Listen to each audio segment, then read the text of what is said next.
O ministro Luiz Fux, do Supremo Tribunal Federal, suspendeu 2 ações penais contra Jair Bolsonaro. O presidente da República respondia a acusações de incitação ao estupro e à injúria. Vou explicar já daqui a pouco a questão do estupro.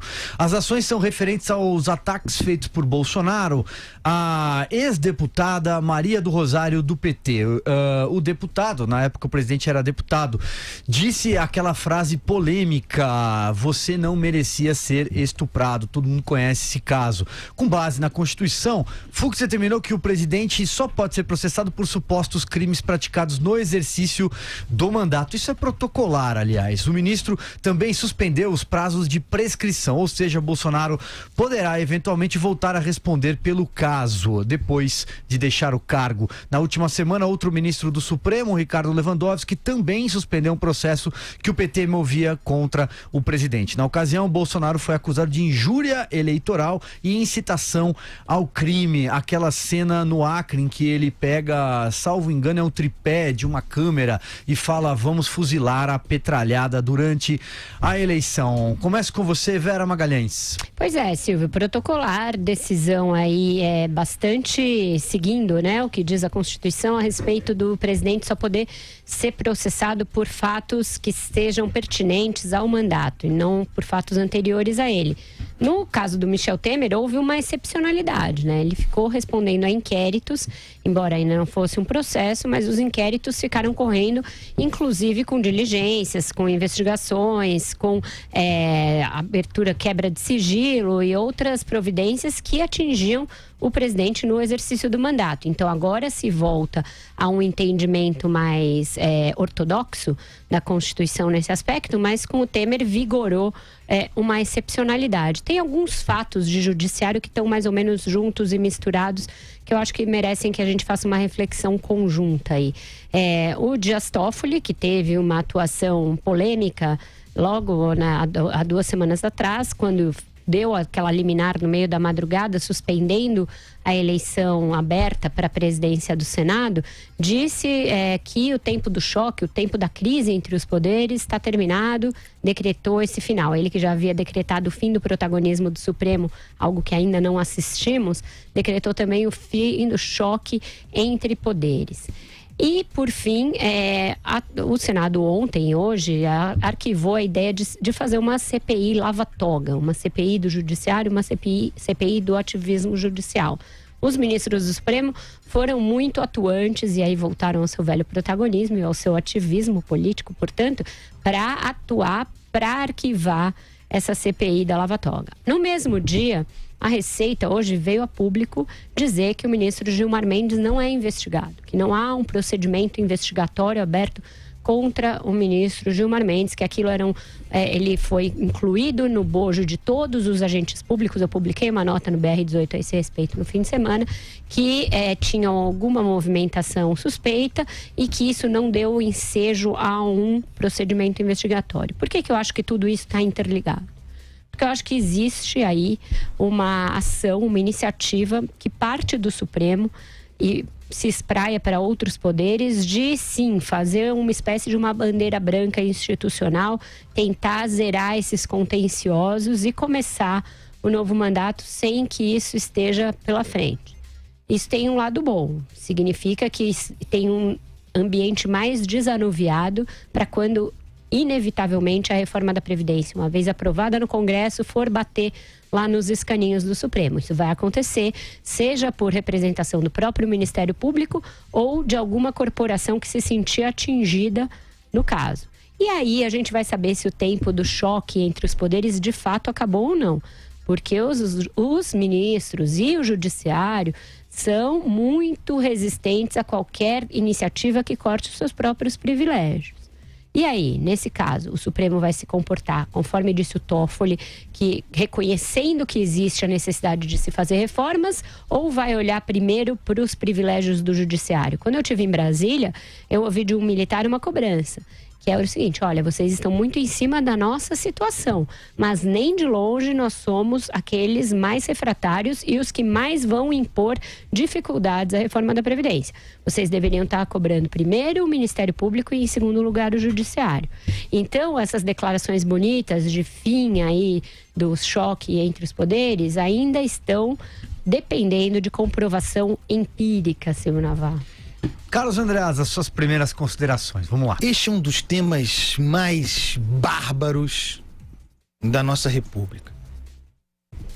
O Supremo Tribunal Federal avança historicamente e de maneira aguda nos últimos anos sobre prerrogativas de outros poderes, sem cumprir, no entanto, as suas obrigações, as suas funções. Eu digo isso porque essa pacificação, que parece uma armação, né? Parece uma coisa armada, artificial, mas que é o normal que se deve esperar, né? O respeito às instituições e o equilíbrio entre poderes precisa ser combinado com o Ministério Público. O Ministério Público está fora dessa equação, absolutamente sem controle. Quer dizer, tem uma simulação de controle feito pelos próprios agentes do Ministério Público. É um quarto poder nesta República. Vejam aquilo que aconteceu durante o mandato do Temer. Agora parece que o Dias Toffoli está anunciando uma restituição gloriosa. No entanto, com respeito à Constituição, o presidente não pode ser investigado na vigência do seu mandato e acabou, ponto final. Mas com o Michel Temer não foi assim e o bolsonarismo vibrou. Achava bom. Temer teve o seu sigilo bancário quebrado enquanto presidente sem que houvesse motivos para tanto. E nós denunciamos isso aqui, como denunciaremos se acontecer com Jair Bolsonaro. Tomara que não aconteça. Acontecerá. O Andreasa fazendo previsão. Pois é. É porque tem um histórico recente de ativismo judicial do Ministério Público, minha gente. Vejam o que aconteceu. Anunciado. Procuradores anunciaram que fariam um motim contra a Procuradora-Geral da República. Aborrecidos porque perderam o auxílio moradia, pedindo restituição, compensação de 16% no salário. 34 deles pararam de trabalhar, deixaram grupos de trabalho, comissões e subcomissões. Pressão contra Raquel Dodge. Defesa corporativa. Esses são aqueles que têm a caneta para travar o país, travar a administração pública. E a galera acha bom quando se quebra sigilo, se vaza informações sigilosas de indivíduos, porque são aqueles que a gente não gosta. Quem me diz que isso não se voltará contra o Jair Bolsonaro? E não é contra o Jair Bolsonaro, e não é contra o governo Jair Bolsonaro, é contra os interesses do país. A reforma da Previdência apresentada e negociada politicamente no Congresso pelo governo Temer foi abalroada por ativismo judicial. Não estou dizendo que Temer não devesse, mas está muito claro agora em perspectiva, já estava então e agora muito mais. Vamos agora entrar numa fase decisiva para uma nova reforma da Previdência fundamental para a vida das pessoas, para a geração de emprego, para que esse país possa retomar crescimento, ter capacidade de investimento. E nós já vemos mobilizações ativistas aí. Então, estamos pacificados? Não estamos. Não estamos. Joel Pinheiro. Resta saber se essa pacificação é com o Judiciário e o Ministério Público soberano sobre todos ou se realmente a gente volta para uma ordem constitucional, né? Quem vai ser capaz de segurá-los se der a rebelião do Ministério Público e do Judiciário, como em larga medida já acontece, né? E até hoje ninguém foi capaz de barrá-los aí. Agora, eu queria puxar um pouco para um outro lado aqui esse tema também, falar um pouco sobre a mídia e como, por exemplo, uma notícia como essa é noticiada hoje em dia, né? Que Fux suspende ações contra Bolsonaro por incitação, estupro e injúria. Isso foi dado em vários jornais. Quando, na verdade, ou seja, o que isso cria na cabeça do leitor? A ideia de que, olha aí, o Supremo tá agindo em conluio com o presidente, ou tá escondendo alguma coisa. E não é nada disso. Ele tá apenas seguindo exatamente o que manda a Constituição, fazendo exatamente aquilo que deveria ser feito e que estaria indo contra a nossa lei se não fizesse.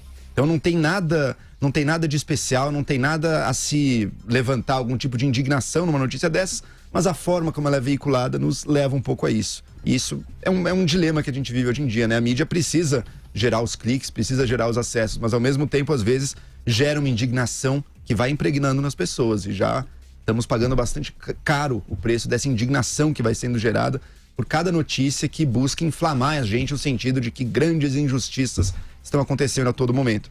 Queria lembrar também quanto às acusações em si me parecem bastante fracas, né? Bom, está lógico, pelo menos. Se o Bolsonaro, se eu digo que alguém merece ser estuprado, isso pode ser uma incitação ao estupro. Portanto, a negação disso, dizer que alguém não merece, não pode ser.